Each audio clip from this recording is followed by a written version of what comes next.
not. Instead of sending people to prisons, they need to start sending them to the gyms, man. Do you remember back in or I know you might have heard stories back in the days how boxing was in the prisons? Yeah. What you think about that? Yeah, well, Bernard, I know that they had it in the prisons when Bernard was in prison. And Bernard was able to stay in shape and box and everything and keep it going and come home and make a career out of it, whereas he's so successful now, even outside of the ring. You know, just still, there's so many jobs and careers within the sport of boxing. Right. So it was something that was great. It was a great rehabilitating structure. Right. That's an interesting thing, too, because, like, okay, you look at somebody like Freddie Roach, who was, you know, a mediocre boxer. Yeah. But he was able to, you know, retire from that, become a multi-millionaire from training.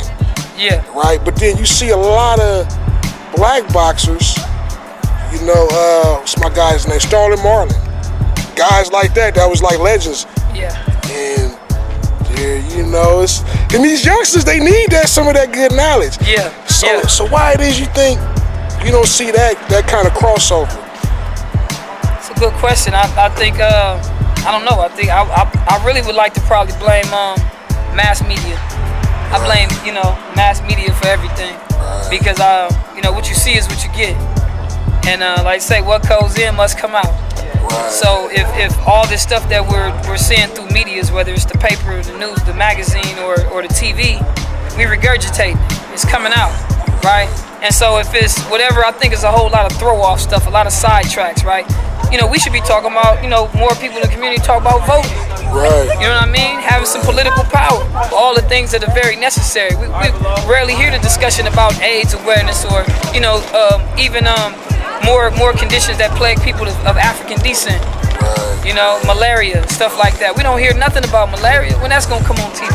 But I think all of the stuff that they give us is to sidetrack us from the more important things. And if it's something that's very beneficial to the black community, such as, you know, boxing and stuff like that, I think they're going to try to do it similar to the way they try to do the Black Panther Party. It's like they're not going to make those connections.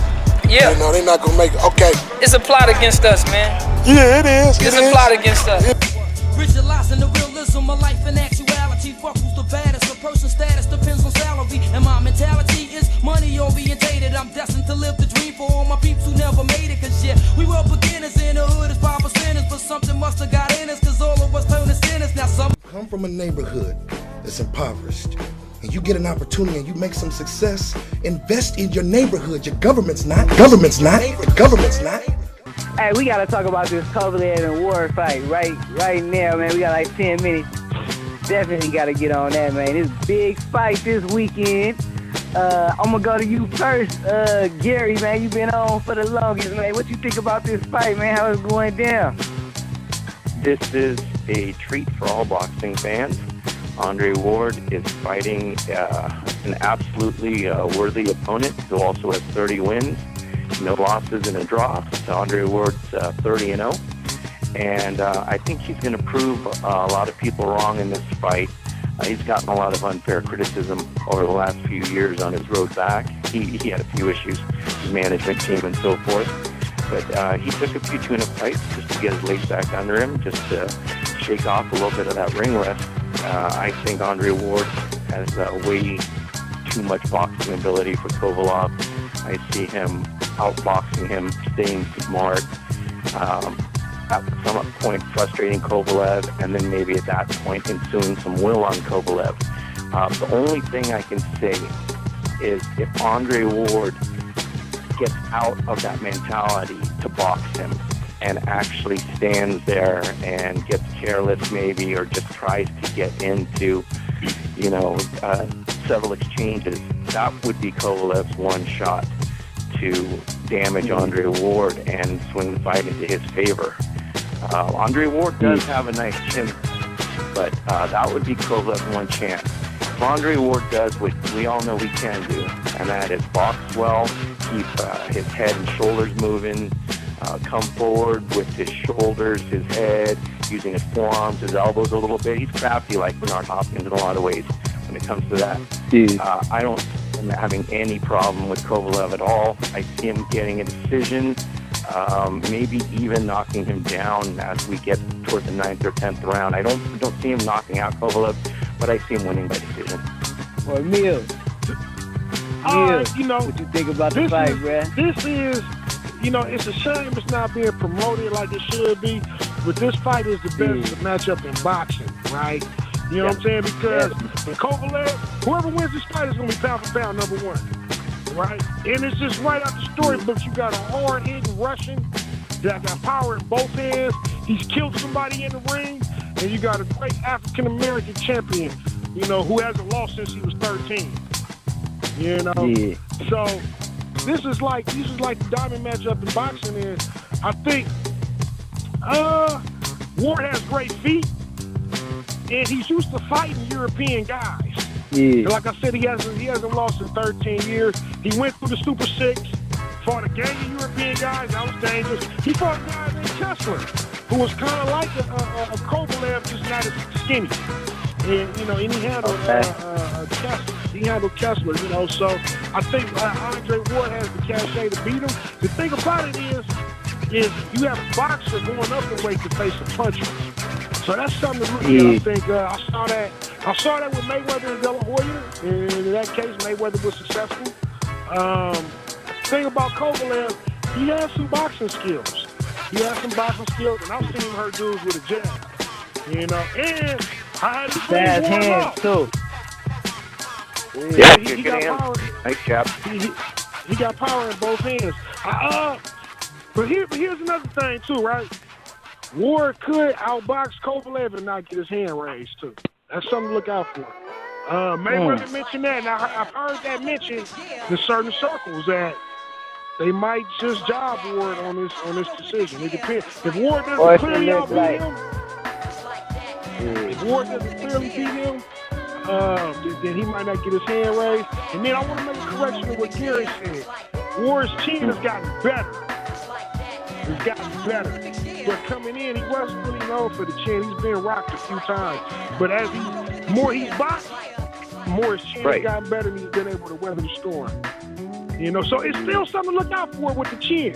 You know, but if a 50-year-old Hopkins can survive Kovalev, a 30-year-old Ward can beat him. Well, Ward also fought Chad Dawson, and he humiliated Chad Dawson. And I really think Ward grew into this weight. It's not like he's just all of a sudden putting this weight on. He had a tough time. In the Olympics at that weight. You know, so he's fought at that weight before. Yeah, I mean, I think he's definitely ready for this weight. I don't think Kovalev's weight is going to be a big advantage him coming up to fight him at all, because I do think this is his class that he belongs in, and he's filled out nicely at this weight. So I don't see him being a small light heavyweight at all anymore. Right, I mean, 175. Yeah.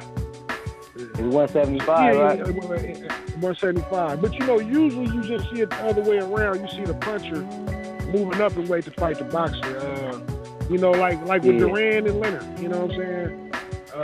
So right. That's what's a little different. But he can definitely handle that weight. You know, he started out in the Olympics at 175, and then went down when he went to the pros. You know, so I don't think it'll be a problem. But you know, you got to look at all the intangibles though as well. But you know, I think Ward can take the fight inside if he wants to. You know, because that's another thing that you do with power punches too. You smother their power. You know, and I think he definitely has the feet to play the inside-outside game with Kovalev too. The thing about it is he don't want to be too far outside, because that's where he's kind of in Kovalev's power. Kovalev is real good at hitting guys at the end of the punch. You know, so yeah, he's real good at doing that. But you know, I think if Ward has good foot movement, good head movement, good measurement, take the fight inside at times, you know, he should get the decision. He's used to fighting guys like this, just like Sugar Shane is used to fighting Latino fighters. You know, so you know, he's seen a lot of Kovalevs, or something similar to Kovalevs. I mean, Carl Froch, you know, the lanky, rangy European fighter. He's used to that. And the thing about European fighters. Think about European fighters, Froch's a little different, but they're not that good on the inside. You know, most of them, man. Yeah, and Ward can take the whole fight to the inside. You know, and put his head in Kovalev's chest and go to work. And that's probably what his strategy is too. You know, that's what I expect him to do. Try to smother the punches. Yeah, because if he takes that power, he might do that fast. Because, you know, Ward is a tough dude, man. You know, he got that open in him, so he's not going to want to have to let himself get knocked out. You know? And you going to taste the power a little bit. You know, definitely. He gonna have to. You know, I think both fighters is gonna probably feel. I mean, you know, they both gonna probably get rocked. I think. I don't think neither one gonna get knocked down though. But I think both probably gonna feel each other power in this fight. Kovalev and I think Ward is gonna win too. Flash knockdown stuff. Kovalev is I seen him get knocked down. Right. And Ward can be pretty good at catch you on a flash knockdown too. You know, the thing about it, Kovalev, he not known for just getting knocked down multiple times, but he might get clipped once. You know, he might. That's a possibility. That's a strong possibility. And I'm also looking to see if Ward is going to switch up to southpaw.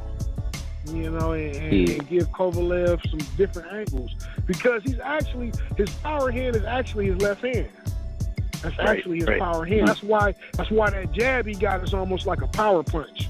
You know, he got this jab like a power punch when he hits you with it. Yeah, and he's able to switch up from orthodox to southpaw, like Terrence Crawford.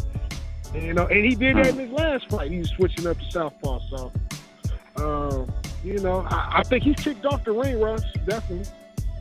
He has. This fight may come down to heart. It may come down to heart, and. If it does, man, I can't wait to see what happens. It should come there because you know what? And it's not being marketed right, but this is for the pound for pound bets. The guy that wins this fight can legitimately say, unless he wins by getting jobbed or some shit, right? But the guy that wins this fight, he can legitimately say, I'm the pound for pound best in boxing. Now that Mayweather's retired. You know what I'm saying? So, and then for the bet. For us to have the best boxer in the world, man, woo! Man, that's like 49ers winning the Super Bowl, winning they sixth. You know what I'm saying? Yeah. Man, long time from that, man. Yeah. You could have said Raiders. Hey, Raiders winning 4. The Raiders gonna win. Man, 49ers do it. We gotta go though. We gotta look at the time, man. We got like 2 minutes left. Coming up next, we got All About the Music, damn it, hosted by Eric McAllister at 7 o'clock. And we gonna be back, probably not next week. Next week, Thanksgiving. We probably gonna be back the week after. So we'll see y'all in Let's Talk Sports Nation. We out. Nation, we out. Hey. Right on, y'all. Boxing is something we got to bring it back, you know, to Oakland. I'm hoping that with that, maybe we can use that, you know, the momentum from the Ward victory over Kovalev to spread that, you know, all the way to throughout Oakland, and there could be some more people that would be inspired by him and want to come up and transform their lives and you know, become great. Come from a neighborhood that's impoverished, and you get an opportunity and you make some success. Invest in your neighborhood. Your government's not.